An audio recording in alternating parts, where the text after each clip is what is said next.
Welcome back to the Outfit Repeaters podcast. I'm Megan, I'm Shelby. and today we are going to be covering Season 1, Episode 9, Election. Before we get there, Shelby, what are you reading? What are you watching? So I finished the first book of Akatar. And? I liked it. I have mixed feelings. I know that it's one of those books that it gets better with the different Oh, yeah. with the different ones. I have mixed feelings about the characters. Oh. I just because I read Throne of Glass first, and I'm trying not to compare Feyre to Selena, because they're, two different people, two different backgrounds, and I kept thinking the whole time during the first ACOTAR book, I was like, Selena would have taken all y'all out by now. Like, she would not have stood for this. Yeah. But I know it's a different story, different storylines, different characters. But I, I'm gonna start the second one, and I'm sure I'm gonna love it after that. Most people's favorite in the series is the second one. Akamath. Yes. I'm gonna start that one today. I know that there's going to be people out there who are listening who've already read the series, so I'm just going to give my prediction what I think is going to happen, because I just feel it in my bones. I haven't looked at any spoilers. Like, I've not seen anything on TikTok.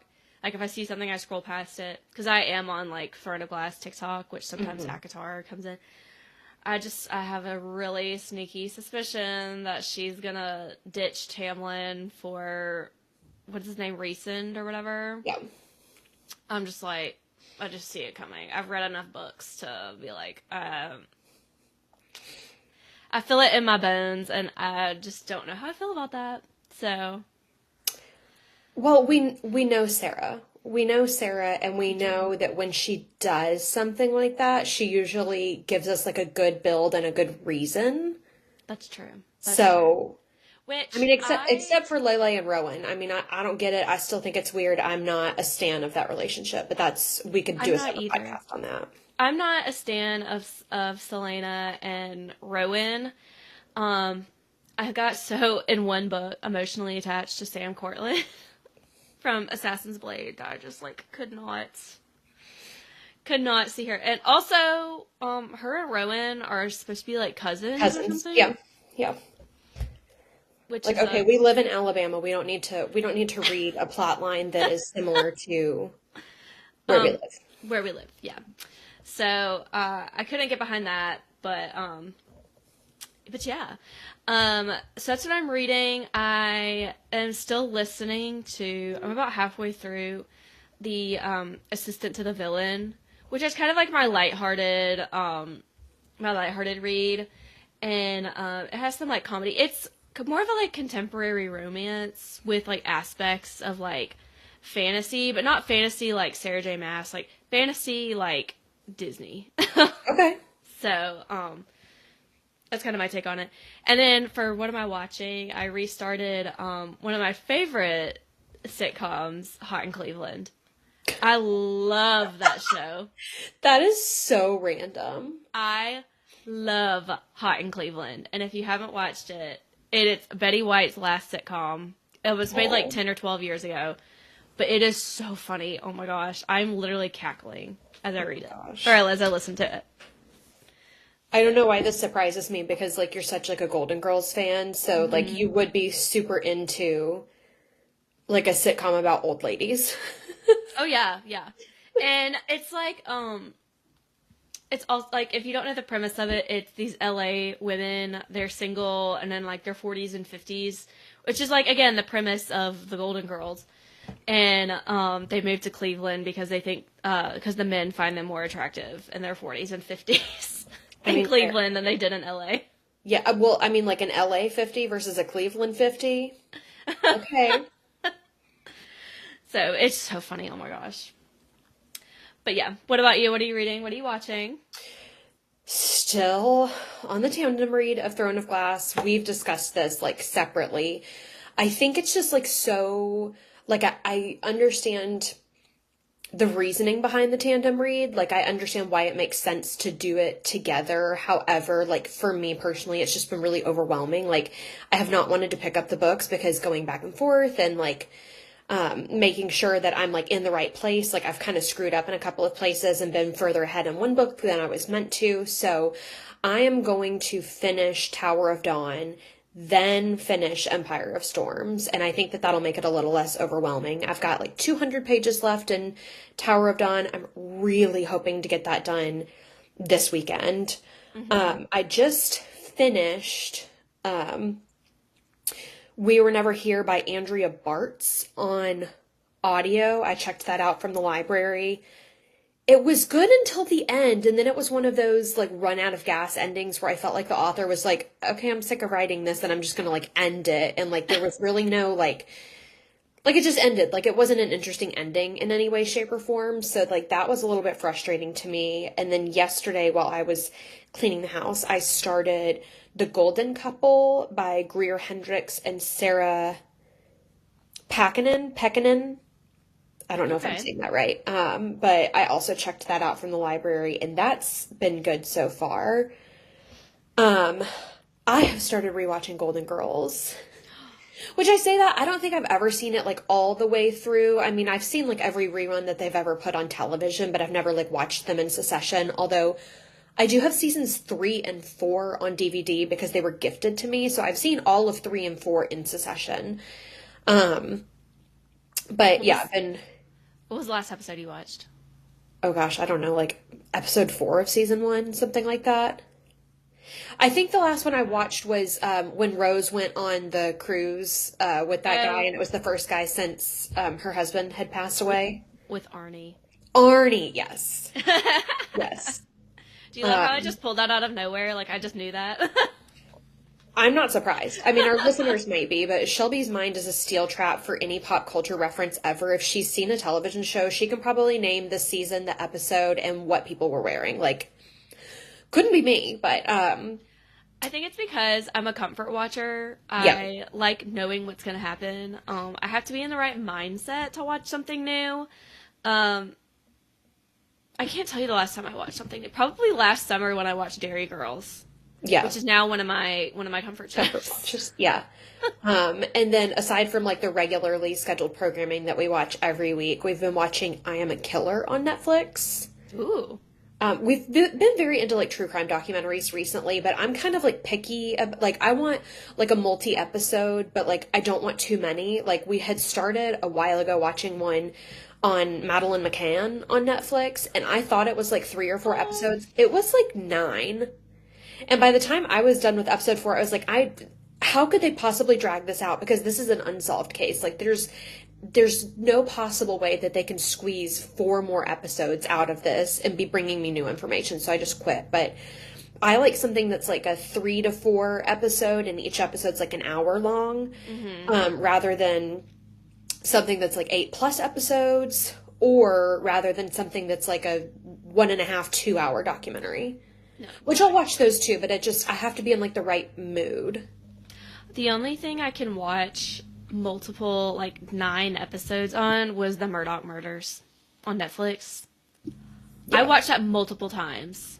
I loved that. There's a couple that I have started and not finished that I could envision myself finishing, like The Staircase and The Keepers. Those are both like 8 or 9 episodes, and I would probably watch those in full. I mean, obviously I've watched part of them and just not finished for whatever reason, but yeah, like I could do those, but I just feel like it's so rare for there to be a case where it really merits having that many consecutive episodes, because it's like, what else is there to say? Have you watched the Murdoch Murders? Yeah. Okay. I didn't watch the second season, but I did watch the first one. The second season was pretty good because it covered the trial. Yeah. Kind of like the aftermath of the trial and kind of what was going to happen next. Or it may have already happened, considering that came out like over a year ago. But there was just so much to unpack with that I was like, I could use like 3 more seasons of this. That family's lore is just... Right? Robust. I know. And then I got on Spotify and listened to as many podcasts as I could. Even though it's just the same information, like, over and over again, I was like, tell me more. Sometimes that can't be helped. Like, I got that away with the Waco cult, like, many years ago. Yes. I have seen every documentary, every docuseries, every docudrama. I've listened to the podcasts. I've watched all the updates. Like, I don't know what it is about that case that I just was like enthralled. But yeah, I definitely did like a multimedia deep dive into Waco. I love that journey for you. Thank you. And I'll still like go back and watch it. I'll be like, what? Tell me again. Tell me more. There's a new podcast out about it. Let me listen to it. Yeah. Even if I've already heard it a million times. All right. So should we get into the episode? All right. So this is Election. The original air date is April 20th, 2001. And we open with the kids at school. Kate and Claire being super sweet up and down the hallway campaigning.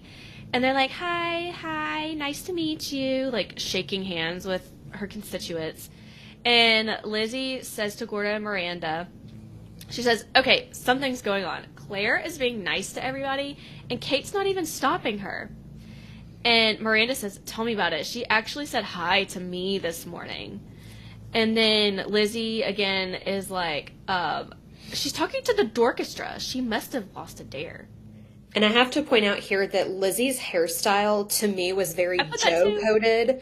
Yes. Because she's got it in a ponytail, but then she's got like little wisps of the front side of the ponytail that are like clipped to the top of her head, like the way that Joe puts her hair in those teeny tiny claw clips all over her head. Yeah. So I thought that was really cute. And like actually, I would wear my hair like this. Yeah, I put in there, there's so many butterfly clips again. Okay, and then Gordo walks up and says Claire's running for president. Miranda says, it's so unfair. Claire's going to end up our class president, and it's only because she's popular. And they start, like, talking about how the popular kids always win everything. And it's been that way their whole school academic careers. And then Miranda drops this nugget of information. She says, she asks, why is Larry Tudgman eating worms? Oh. Which we get a lot of Larry in this episode. We do. And then Gordo says, oh, he's running too, and he would eat a worm for every person that voted for him. Miranda and Lizzie say that is really desperate, not to mention gross, and really unfair to those worms. Mr. Pettis would have things to say about this, because what about the class worm farm? Oh, true. Also, I was in school teacher mode here. I was like, if any teacher was actually worked at this school, because we never see adults besides Mr. Pettis at this school, they would have put a stop to that for sure. Yeah. And then Gordo says, great, we have Claire or Tudgman. Why doesn't anyone normal run like us? And then he says, or then Miranda suggests that was it Miranda that suggested somebody run? No, it was still Gordo. Miranda was like, are you feeling okay? Because he was suggesting that one of them run. Okay, my notes are screwed up. So Miranda was like, like Megan said, are you feeling okay? Like, one of us run? And Gordo says, it could work. We're not popular, but we don't need to be. We're the normals. There are more of us than there are of them. If we could get everyone to vote for a normal candidate, we could win. And then we see animated Lizzie with like a protest bandana on. And she's like, yeah, let's overthrow the ruling powers. So, again, we didn't get a ton of animated Lizzie in this episode. No. I think they're backing off of the original, like, concept of what is Lizzie thinking. Well, I have a note about that at the very end. Ooh, okay, we're getting there. Gordo says, I nominate you, Lizzie McGuire. And she's like, me? And he's like, yes, you're so totally normal, and that's a good thing.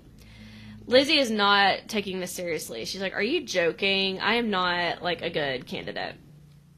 And Gordo, again, reiterates, you have what it takes. You're one of the normals. You could be our class president. Miranda, you could be the voice of the people. And then she doesn't need much more convincing after that. And she goes, okay, I'll run for class president. And here we get animated Lizzie as one of the heads on Mount Rushmore. Yes, and it all, like, crumples away when she says, I don't have a good feeling about this. Mm-mm. Okay, so they do the theme song, all of that, and then they go to the McGuire house. Sam and Joe are super excited for Lizzie. And Sam says, our daughter, the voice of the people. You know, I was the president of the Audio Visual Club.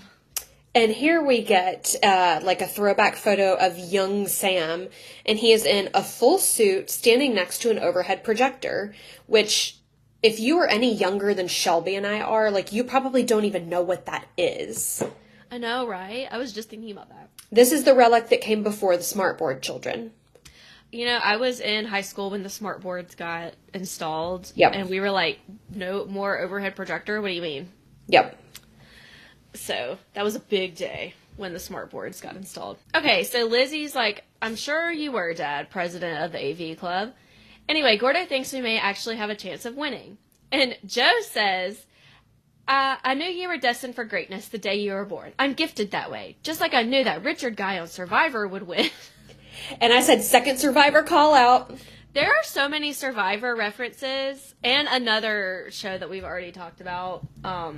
That's another reference in here that they've referenced in previous. Honestly, this was like the peak of when Survivor was really starting to get popular, so I can see how that would happen, but I, as like an avid Survivor watcher, love it. Did you know who she was talking about, Richard? Not off the top of my head, but if I Googled it, like, I would know. Okay. I probably should have in advance of this episode. We are a research-based podcast. Animated Lizzie says, okay, maybe she's a little out there, but you gotta love her. Look at the way she still cuts my crust off my PB&J, which is so sweet. And then we see Matt running in, and he grabs 2 bowls of cereal, and Joe's like, 1 bowl's enough, Matt. Sam asks why he's late to breakfast. He says, it's not my fault Jasper keeps hiding my shoes. And everyone has a really confused look on their face. And they're like, who's Jasper? And Lizzie says, and what do you want? What does he want with your shoes? Is he all out of stink? Which Ooh. is such a, like, preteen thing to say. And here Lizzie's outfit, she is in a red floral t-shirt with red patterned pants. Yes. And all of the, like monochrome but multi-pattern mixing that's going on, I'm like, should I start, like, playing with patterns? Like, should I transition this into my real life? And she had that little, like, teeny little... The party pony again? Yes, on her hair. Okay, and then the landline rings, and she says, oh, that's Gordo. I'll take it upstairs. And then Matt, like, talking to nobody in the chair. Empty chair, do a solo.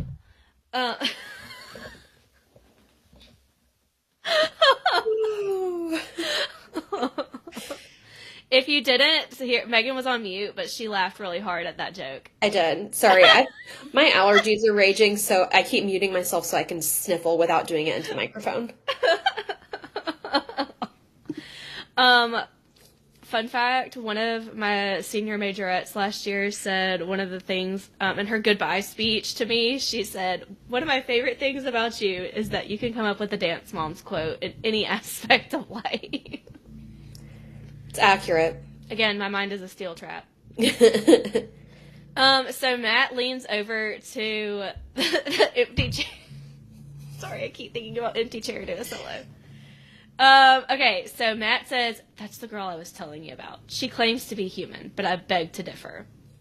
And again, Joe and Sam are like, question mark? And Matt says, Jasper, my new friend I was telling you about. And then Sam says, your new friends? Well, why don't you tell me where your new friend is, Matt? Matt says, don't be a doof, Dad. And then he, like, leans over to the empty chair and says, must be something in the water. My whole family is kind of, and he does, like, crazy woo, woo, woo. And then Sam and Joe are looking at him like he's nuts. And he says, Mom, Dad, don't stare at him like that. It's not his fault his mom gives him funny haircuts. And he runs off with the cereal bowls. Sam says, isn't our son a little old to be having an imaginary friend? And Joe says, I knew we got off too easy when he potty trained so early. I had this exact thought that, like, this plot was, like, not congruous with the age that Matt is until we get later in the episode and I remember where the plot is actually going. And I was like, yup. I don't know how I didn't remember that, but yeah, 10 is a little old for an imaginary friend. Yes, yes.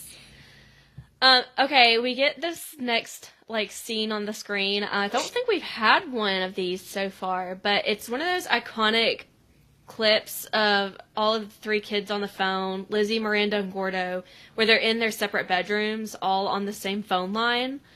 And they're talking, and they're like different like squares on the screen, which that's something I remember a lot about Lizzie. Mm-hmm.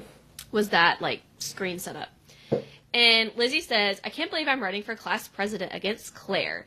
And then Gordo says, well, you may not have her talent and you may not have her charm. She does have that great smile. Damn, again, Gordo. Like, Gordo, like, it's Claire. Like, what? And Lizzie says, I get the point. Gordo says, look, Lizzie, people want to see change, and that's why you can win. Miranda, and when he says see a change, he doesn't mean Claire's wardrobe. She's the only girl at school who re-accessorizes between classes. And here we get a clip that I loved that has Claire, like, showing off her locker dedicated just to, like, jewelry and accessories. And, you know, I love that journey for her. I said that this locker setup is elite. She's got, like, hair clips and scrunchies and necklaces and a hairbrush and earrings and, like, all of the things that you could possibly need. But, like, also, girl, where are you putting your books? Maybe that's her second locker. Maybe she was able to get a second locker. Dang, like, okay. Trade with somebody. Yeah. But I respect it, Claire. And so they hang up the phone and head to school, and Miranda has made posters for Lizzie that says, like, McGuire's on fire, vote for Lizzie. And Gordo says, they're broad and non-specific. Claire has made hers out of football and pom-poms. Original, but alienating. We're off to a good start.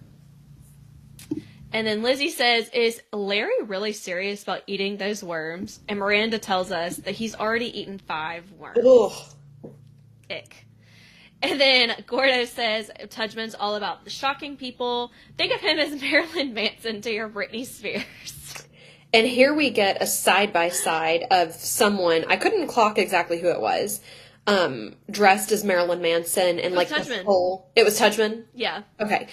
So Tudgman is in the full Marilyn Manson makeup, and the side-by-side is Lizzie as Britney circa Oops, I Did It Again in the iconic red jumpsuit. Yes, it was really cute. It was. And then Claire walks up, and here's where Kate has on her Hillary Clinton blazer and her, like, blown out hair and pearls. Claire had on her cheerleading uniform, which, you know, whatever. And Claire says, Lizzie McGuire, my little opponent. Lizzie, hi Kate, hi Claire. And Kate goes right in and is like, loser! And gives us the L with her fingers. I love her so much. Claire, I just wanted to let you know how cute I think it is that you actually think you have a chance against me. Kate, cute in a loser kind of way. That's like Kate's only lines this episode. But it's so classic Kate. Like, it is, yes. I love it. This is the Kate that I know from and remember from childhood. Gordo jumps in and says, Lizzie McGuire is the voice of the people, and there's more of us than there are of you, which makes her the voice of the winner. That's what Lizzie always says. And Lizzie's like, I do, ? And Gordo says, you will. It's in a speech I've written for you.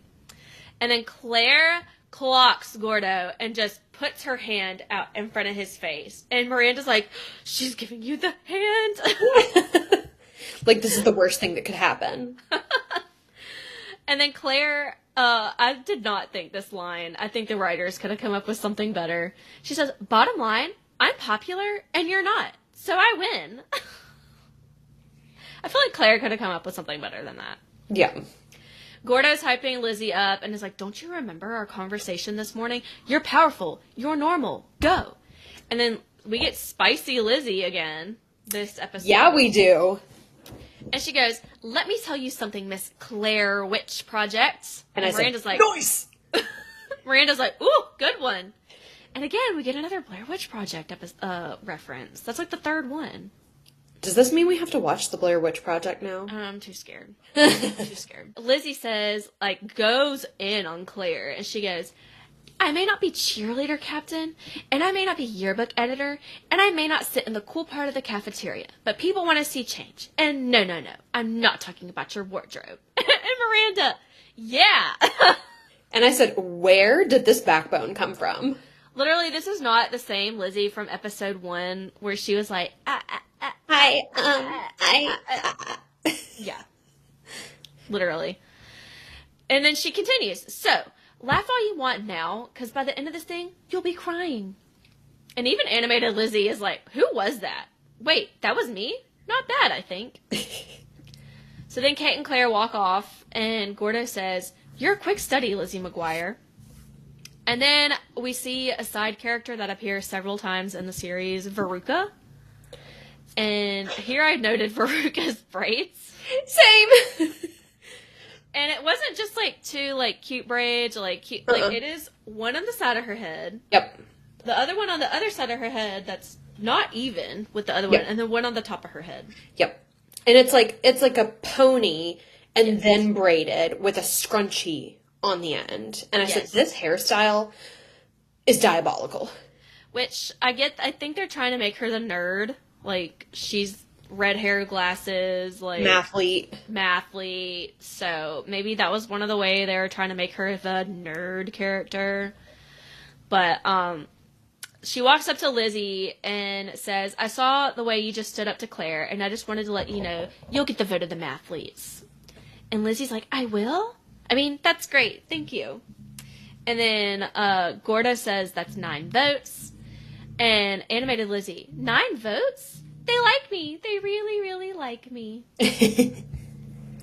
So now we switch to the courtyard where Lizzie is doing a speech on frog dissection and says that they should be allowed to exercise their free will and write a paper instead.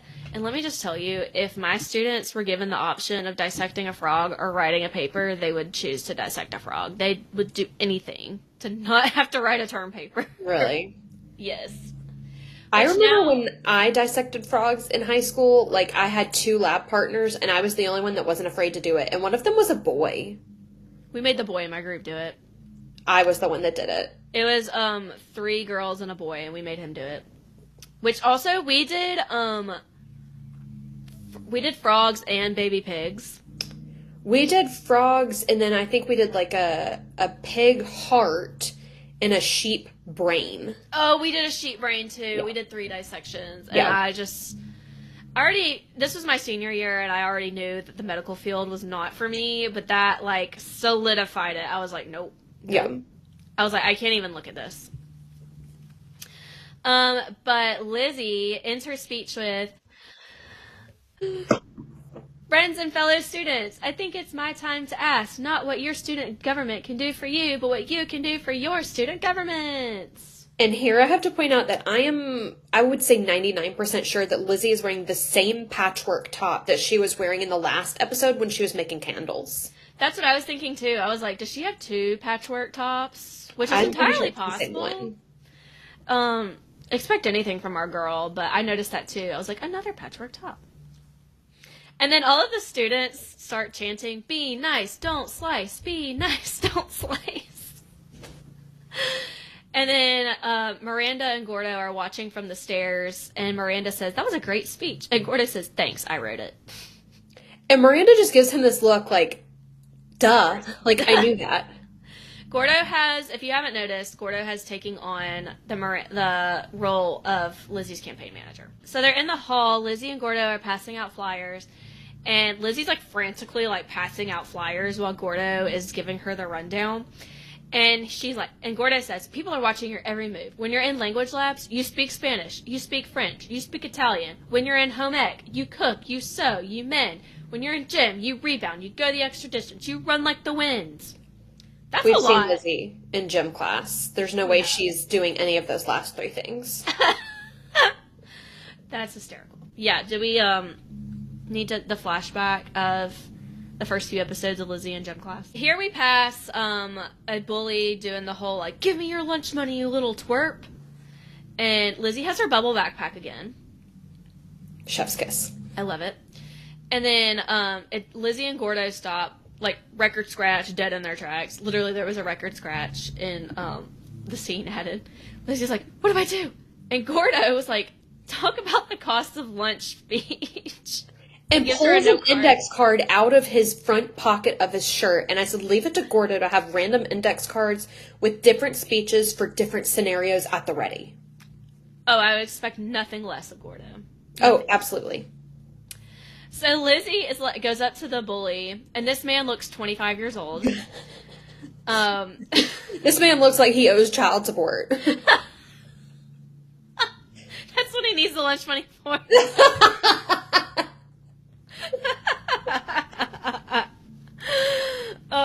So Lizzie thinks that this is about the cost of lunch money, and I'm like, Lizzie, this is just him being power over another human, but Correct. It's not about the cost of lunch, but, at least you tried.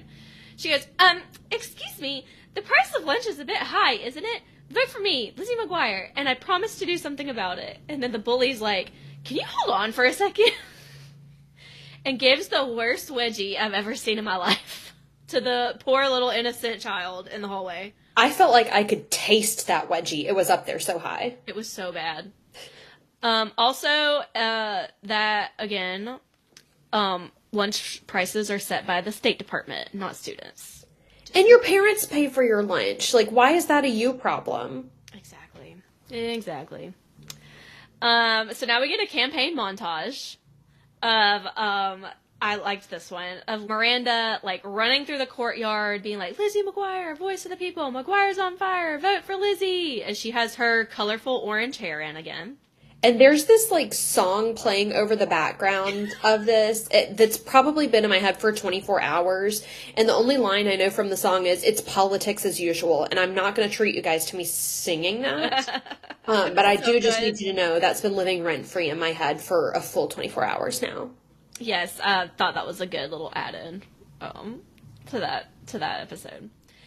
We see Tudgman eating more worms, and, all of the football boys are like, go, go, go, go.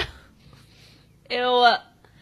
So Lizzie is now, I'm guessing, in the foreign exchange club, multicultural club, and Gordo is holding up, mind you, he says, you speak French, you speak Italian, you speak Spanish, and he's just holding up signs that say, bonjour, and Lizzie's like, bonjour. That is not speaking French, Lizzie. That is probably... And they're clapping for her like she's done something, monumental. Oh my gosh. And we do also, in between this, get a shot of her with, the mathletes, and all of the mathletes have the Veruca hairstyle, and so does Lizzie. Yes. Oh my gosh, I forgot about that. And we also get, in between, the next language, where she says hola, and apparently that's impressive. We get some sort of, sci-fi club, maybe? It was unclear. Yes. So, they're dressed as if it's, oh my gosh, now I can't remember the name of that show. Star Trek? Yes, they're dressed in Star Trek, but then Gordo has, Princess Leia buns. And I'm like, well, that's kind of a crossover, so I'm just assuming that it was, a sci-fi club rather than, Star Trek specific. But yeah, Gordo has blonde Princess Leia buns. Yes. Which I would have thought they would be devoted to Larry. But, I guess she tried. Especially based on later in the episode where in the midst of a speech, Larry gets a Star Wars call out. Yes. So, I thought they would be like, no, sorry, we'll be nice. Maybe they're just being nice. Who knows? Maybe. Okay, in the cafeteria, the kids are all there, and they're going through the lunch line. Gordo said, I knew my plan to beat the popular kids would work. This is really all about Gordo. Lizzie is just his pawn. It's always about Gordo. Gordo cracks some kind of plan, and then Lizzie and Miranda are just his pawns on whatever that plan is. I guess this show should be called Gordo. What's Gordo's plan? David, what is Gordo's plan?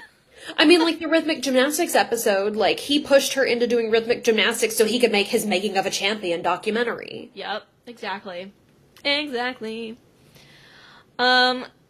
So Lizzie says, I guess I really am the voice of the people. She's starting to get an overinflated ego. And Miranda kind of brings her back, or tries to bring her back down to earth. And she says, the election's not over yet. Tudgman's not that far behind, and I saw him digging for worms before school. And I have to point out Miranda's outfit here, which is a green floral top that's got, rainbow sleeves, and then she's in bright orange pants. Oh, yes. That was a good one.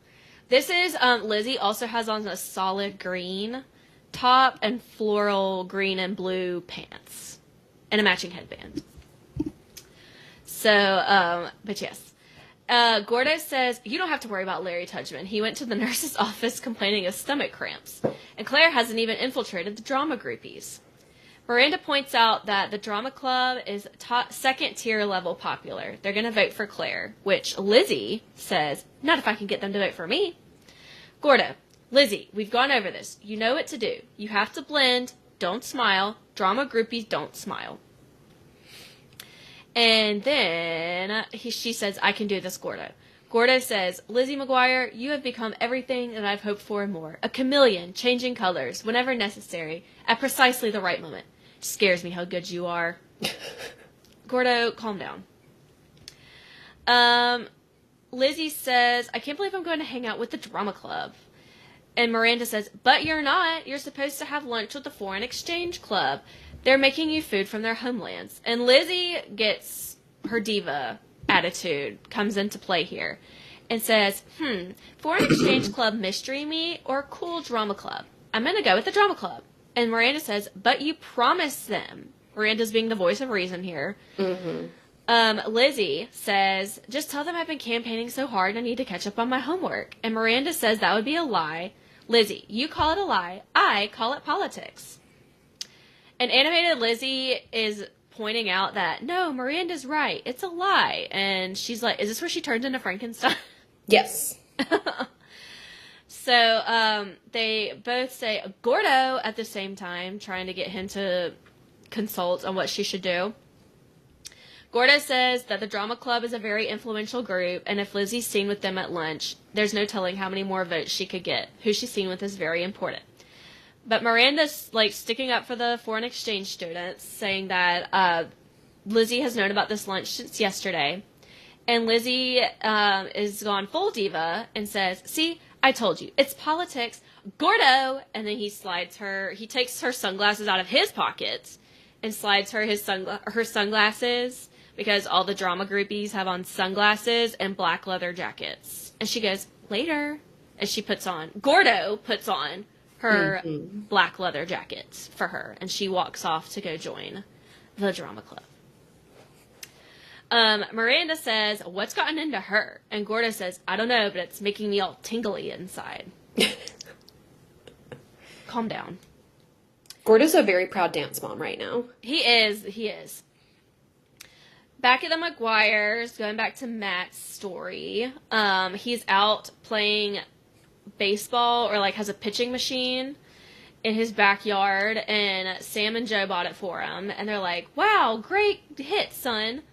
And Matt says, this is great. It's not even my birthday. Thanks, Mom. Thanks, Dad. And then Joe and Sam are like, it's working. He hasn't even talked about his invisible friends. And then Matt starts to look all sad, and Joe says, is something wrong? And Matt says, it's just, on Jasper's planet, baseball is evil. Oh my gosh, I can't with this Jasper storyline. And then the Sam and Joe kind of look at each other, and they're like, okay, this is it. This is the opportunity to bring this up. And Sam says, well, maybe it's time for you and Jasper to go your separate ways. Perhaps you've outgrown each other. And Joe says, that happens sometimes. And then Matt is looking really concerned and is like, Jasper can hear you. You're hurting his feelings. And then they're like, where have your old friends been?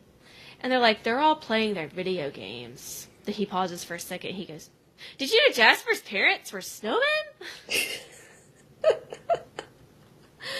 And then they start to look concerned again. And Sam says, so if we get you that video dream thing, then maybe you could start hanging out with your old or real friends again. And Matt says, I guess so.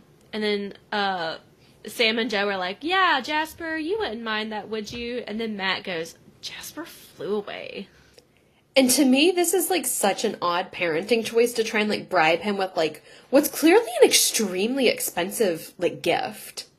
After the pitching machine, which is probably not cheap either. No. So, interesting here. Okay, here we get the first shot of the digital bean. Yes!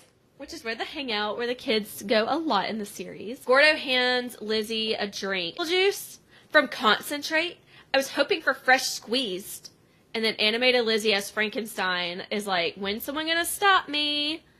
And then Gordo, something only Gordo would know, you don't squeeze apples, you core, peel, and crush them. Lizzie says, fine, I'll drink it. And Gordo is just being her little assistant now.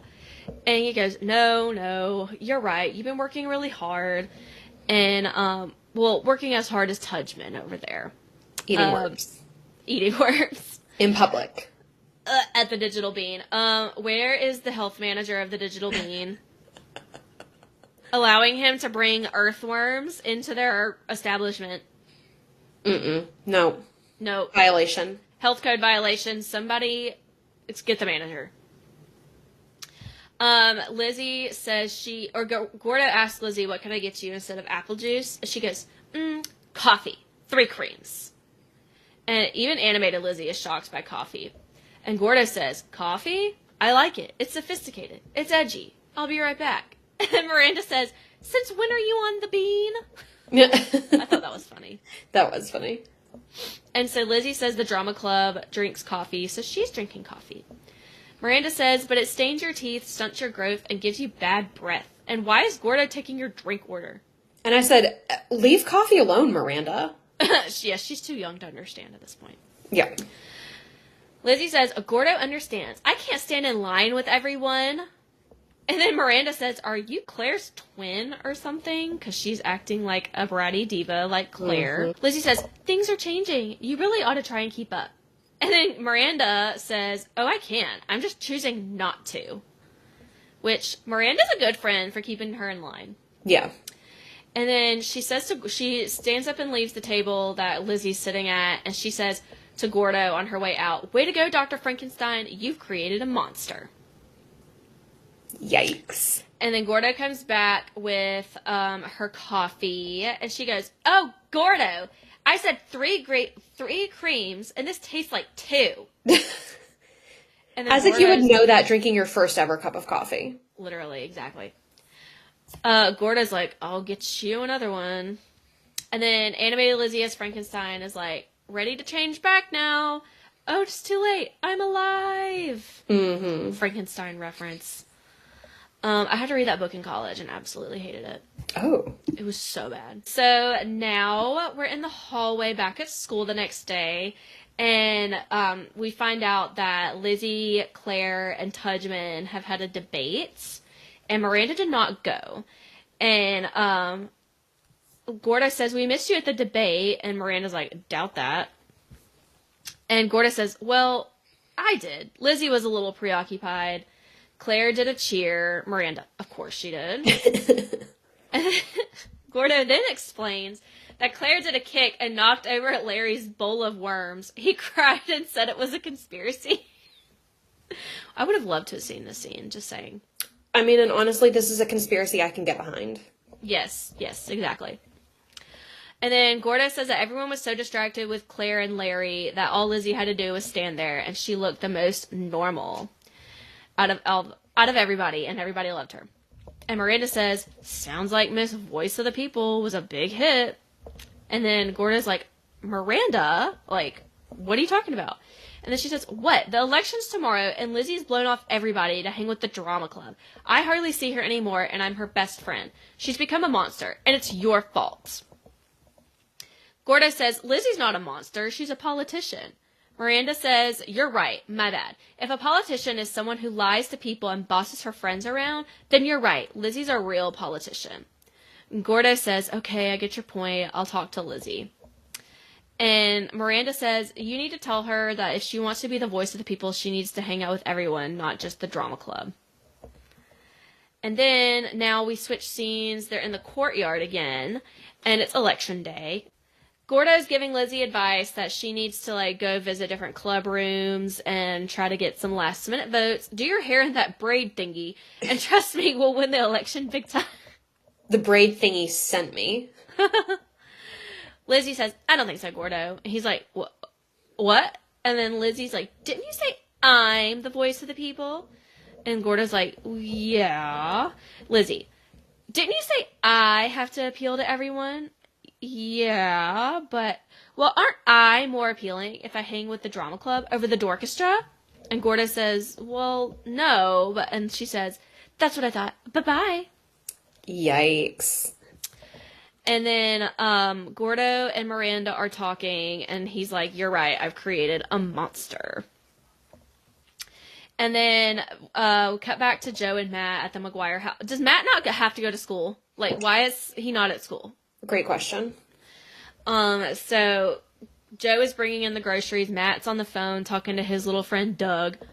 But we don't know it's Doug yet. Oh, yeah, we don't know it's Doug. She thinks Matt is acting like he's talking to Jasper. Mm-hmm. And you can hear Matt when Joe walks into the kitchen, and the phone is off the hook, so you could hear it. And Joe picks it up and listens, because it's all on the same landline. If anyone young is listening and does not know what a landline is, you could pick up the phone and listen. So then Joe can hear Matt on the phone saying to his friend Doug, this make-believe friend thing is working, Doug. My folks are totally conned. And then you can hear Doug saying, sweet, what are you going to ask for next? And then Joe's like, okay. She's putting the pieces together. Mm-hmm. She is plotting how she is going to punish Matt. Okay. Now, it's election day. And they're walking into the cafeteria where they're going to announce who won. And we see the past president on her way out. Did you notice who the actress was? It's Sarah Paxton. Yes! Oh my gosh. And she was probably like 12 or 13 here. Mm-hmm. And she was like, hello. Okay. It's been really, really, really cool being your class president. And I'm really, really, really bummed that my term is over. But I'm really, really psyched to introduce you to your new class president. And then we get a suspense moment where Tudgman, Claire, and Lizzie all like stand up and look at her. And then she opens the envelope and she gets a look of disgust on her face. And she goes, Larry Tudgman? And then she goes, I think I'm going to be really, really, really sick. And then the kids are all chanting, Larry, Larry, Larry. And he tries to go up and hug her. And she's like, ew, get away from me. Mm-hmm. And then he goes up to the podium and says, okay, just even though I had to eat worms to get you guys to notice me, as class president, I will not let you down.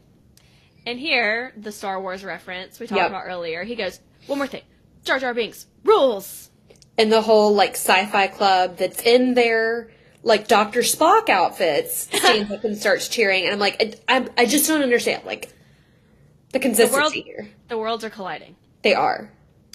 And then animated Lizzie is going back from Frankenstein to her regular self. And she goes, okay, I lost the election. No big. I just hope I didn't lose my friends. And here they are back at the Digital Bean. And Lizzie was sitting by herself. And then Miranda and Gordo walk up. And she goes, are you guys talking to me? And Miranda says, you don't deserve it. Yikes. Gordo says, but somebody has to. Lizzie said, I guess I had that one coming. I hadn't exactly treated either one of you like friends lately, and I don't blame you guys for not voting for me. And they said that they actually did. Mm-hmm. And Lizzie acknowledges that she was a total monster. And she goes, I can't believe you guys voted for me after how terrible I was to everybody. And they say, you're my friend, plain and simple. And Lizzie says, thanks, that means a lot to me. And then Miranda says, what happened to your new friends in the drama club? And Lizzie says, I decided black isn't really my color. And then in walks Larry, and all the kids chanting after him, Larry, Larry, Larry. And then Gordo, making it all about him again, says, in a way, we kind of won. I mean, Tudgman may have had to eat worms, but at least he's not a cheerleader, and that's why we started this whole thing, remember? I mean, we just wanted to stop the popular kids from winning everything. Larry is kind of like the lesser of the two evils, because Larry probably would at least, like, do things on behalf of the people and, like, do things that mattered, and Claire would just, like, I don't know, I'm immediately thinking back to this episode of Gilmore Girls where this one girl on student council wanted to raise the hemlines on skirts, and that was, like, what was important to her, and, like, Claire would do something similar to that. She'd be like, I think we should make our cheer skirts 2 inches shorter. Yeah, totally, like, superficial. Mm-hmm. And then Gordo and Miranda start roasting Lizzie and say, we don't hate you, And then Gordo says, maybe if I can get you a cup of fresh squeezed coffee. And then Lizzie says that coffee was gross. And she says, if I ever act this way again, I want you guys to promise me to stuff me in my locker and don't let me out until I come to my senses. And they're like, agreed. And then they start going through like a list of things. They're like, well, your locker's too small. Maybe a clothes hamper or a janitor's closet or a dumpster. And we know that Gordo's pals with the janitor. That is true. True. And she goes, I missed you guys. And then animated Lizzie, we see her again. And she says, in the immortal words of Kermit the Frog, it was not easy being green. Preach, sister. And then the closing scene, we see Matt receiving his punishment in the backyard of the McGuire home. And to which Sam and Joe have made him wash an imaginary donkey. And the whole family, plus Gordo and Miranda, are out watching, laughing at him. Incredible. And then they're like, you missed a spot. Yeah, between the ears. And then Joe says, do you think this punishment is too mean? And Sam says, no, it's just an invisible donkey. We could have given him an invisible elephant. That's right. Matt says, this type of punishment is cruel and unusual. And then he points the water hose at the whole rest of them. And they go, you put that down right now. And then he sprays all of them with the water hose, which then chaos ensues. And they all start dumping water buckets on top of each other. And it was a wholesome scene, though. It was. It was. And the end. So in the outtakes, I noticed that when they put one of the clapboards in front of the camera, it still says, what is Lizzie thinking? At this point, I'm just hoping that they're just too lazy to change it. Maybe. So, all right. What were your favorite line and fashion moments? Favorite outfit was Miranda's green floral top with the rainbow sleeves and the orange pants. Mm-hmm. Gosh, favorite line. Probably Lizzie saying Claire Witch Project. Oh, yeah, that was a good one. That was a good one. What about you? My favorite outfit was Lizzie's red floral top that she had at breakfast. I'm shocked you didn't say Kate's purple power suit. I did like Kate's purple power suit. And for my favorite line, I'm going to do a Gordo where he's like, you don't crush apples. You peel core and you don't squeeze apples, you peel core and crush them. Yes, yes. He always is coming in with some like, okay, Gordo, we get it. Like, not everything has to be so literal. All right, so that was episode 9. Episode 10 is going to be our 10th episode. I'm so excited. Oh my gosh. We are loving this journey. I did not look up what episode is next, though. Neither did I. Let's see. It's I Do, I Don't, where they do the social studies projects, where they pretend to be married. Yes! This is, oh my gosh, and Kate's married to Larry. Yes, yes. Is that right? Yes. Kate's married to Larry? Yeah. Yes. Kate's married to Larry. And isn't their baby like a sack of flour? Yeah, something like that, yeah. And then Miranda's married to Ethan. We get some Ethan time. That's right. And then Gordo and Lizzie are married, I think? Yeah. Okay. So, it'll be a good one, for sure. Fun. So, fun.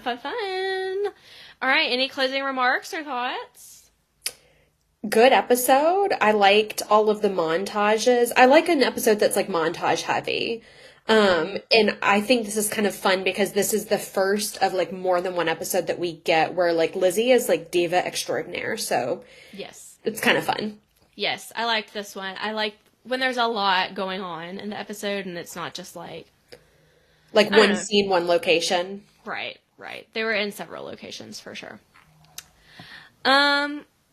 Yeah, I liked it. It was a little good episode. I'm excited. I feel like we're really like into the rhythm of the series now and how the characters are portrayed. So I'm excited to kind of talk about that more instead of like that awkward first few episodes of like, we're still trying to figure this out. Now I think the writers have got it down. Thank you so much for joining us. This has been Season 1, Episode 9, Election. As Shelby said, we're covering Episode 10 next week if you want to watch along with us. Until then, we are on Spotify and YouTube. Please like us and rate us 5 stars and share us with a friend. And we are the Outfit Repeaters Pod on all platforms. Until next week. We're outie. Bye.